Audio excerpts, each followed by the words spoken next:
नमस्कार दोस्तों, आज मैं आपको सुनाऊंगा विक्रम बेताल की दूसरी कहानी पति कौन है। तो हम कहानी शुरू करते हैं। कड़ी मेहनत के बाद राजा विक्रमादित्य ने एक बार फिर बेताल को पकड़ लिया। वह उसे अपने कंधे पर लादकर श्मशान की ओर ले चले। रास्ते में बेताल ने राजा को एक नई कहानी शुरू की और बेताल बोला, सालों पहले यमुना किनारे धर्मस्थल नाम का एक नगर हुआ करता था। वहाँ एक ब्राह्मण रहता था जिसका नाम गणपति था। उसकी एक सुंदर और गुणवान बेटी थी।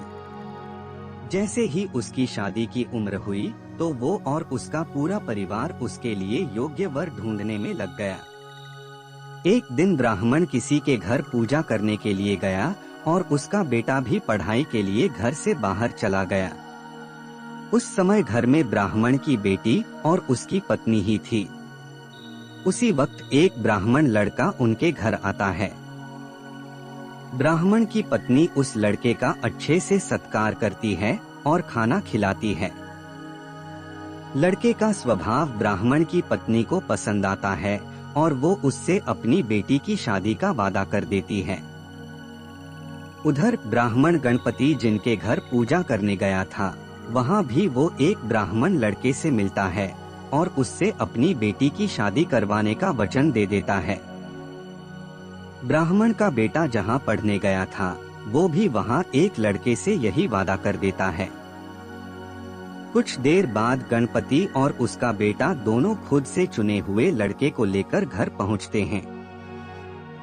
दोनों घर में एक और ब्राह्मण लड़के को देखकर चौंक जाते हैं। अब सभी इस दुविधा में पड़ जाते हैं कि लड़की एक है और शादी का वादा तीनों ने अलग अलग लड़कों से कर दिया है। अब क्या होगा? लड़की का विवाह किससे करवाएंगे? इसी दुविधा के बीच पड़ोसी उनके घर खबर लेकर आता है कि उनकी बेटी को मोहल्ले में ही सांप ने काट लिया है। भागा भागा पूरा परिवार और तीनों ब्राह्मण लड़के लड़की के पास पहुंचते हैं, लेकिन तब तक लड़की की मौत हो जाती है। यह देखकर तीनों लड़के दुखी हो जाते हैं। कुछ देर बाद लड़की का परिवार और तीनों ब्राह्मण मिलकर उसका अंतिम संस्कार करते हैं। लड़की के क्रियाकर्म के बाद एक ब्राह्मण लड़का उसकी हड्डियां अपने साथ लेकर जंगल चला जाता है। दूसरा उसकी राख को इकट्ठा करके पोटली में बांधकर उसी श्मशान घाट में झोपड़ी बनाकर रहने लगता है। तीसरा श्मशान घाट से निकलकर लड़की के गम में देश देश योगी बनकर घूमने लगता है। ऐसा होते होते कई साल गुजर गए। एक दिन अचानक योगी बनकर घूम रहा ब्राह्मण किसी तांत्रिक के घर पहुंच गया। ब्राह्मण को घर में देखकर तांत्रिक खुश हुआ और उसका सत्कार किया। तांत्रिक ने योगी से कुछ दिन अपने घर में ही रहने के लिए कहा। तांत्रिक की जिद देखकर योगी उनके घर में ही रुक गया। एक दिन तांत्रिक अपनी विद्या में बहुत लीन था और उसकी पत्नी सबके लिए खाना बना रही थी। उसी वक्त उनका बेटा रोने लगा और अपनी माँ को परेशान करने लगा। तांत्रिक की पत्नी से उसे बहुत संभालने की कोशिश की, लेकिन वो नहीं माना। आखिर में तांत्रिक की पत्नी को इतना गुस्सा आया कि उसने अपने बच्चे की पिटाई कर दी। उसके बाद भी जब बच्चा चुप नहीं हुआ तो उसने उसे चूल्हे में डालकर जला दिया।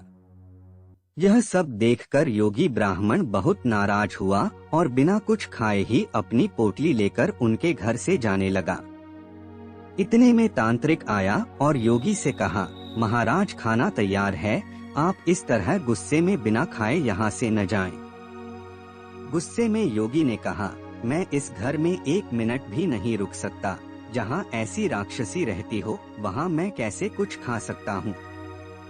इतना सुनते ही तांत्रिक झट से चूल्हे के पास जाता है और एक किताब से एक मंत्र पढ़कर अपने बेटे को जिंदा कर देता है। यह सब देखकर योगी हैरान रह जाता है। उसने सोचा कि अगर यह किताब मेरे हाथ लग जाए तो मैं अपनी पत्नी को भी जीवित कर सकता हूँ।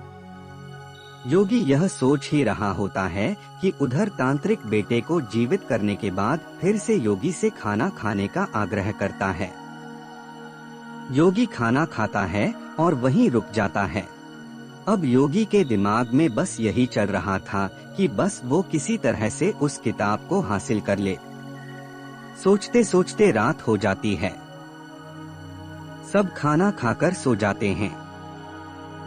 आधी रात को योगी उस मंत्र वाली किताब को लेकर तांत्रिक के घर से सीधे उस श्मशान घाट पहुंचता है, जहां ब्राह्मण की लड़की का अंतिम संस्कार किया गया था।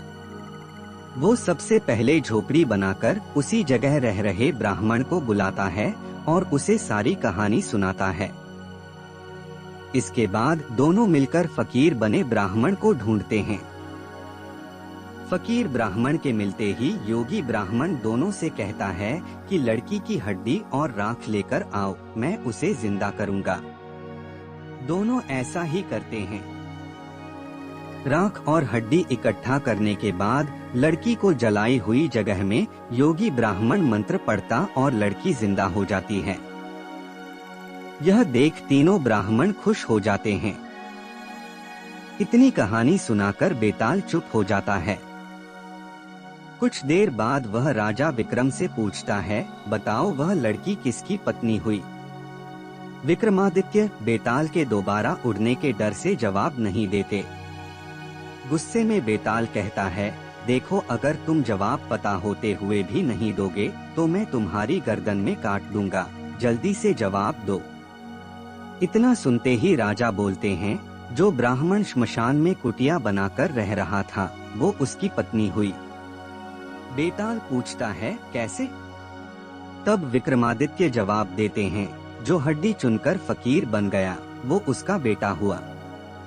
जिसने तांत्रिक विद्या से उसे जीवित किया वो उसके पिता समान हुआ, और जो उसकी राख के साथ जीवन जी रहा था वो ही उसका पति हुआ। जवाब सुनते ही बेताल ने कहा, राजन तुमने बिल्कुल सही उत्तर दिया है, लेकिन शर्त के मुताबिक तुम्हें मुंह नहीं खोलना था, इसलिए मैं दोबारा उड़ रहा हूँ। इतना कहकर बेताल दोबारा घने जंगल के किसी पेड़ में जाकर लटक जाता है और राजा विक्रम उसे पकड़ने के लिए उसके पीछे भागने लगते हैं। कहानी से सीख, चतुराई और बुद्धि से बड़ी समस्या को हल किया जा सकता है। दोस्तों, हमारी ये कहानी आपको कैसी लगी कमेंट में जरूर बताना। अगर कहानी अच्छी लगी हो तो चैनल को सब्सक्राइब करना और एक लाइक कर देना। मिलते हैं इसके आगे की कहानी में। धन्यवाद।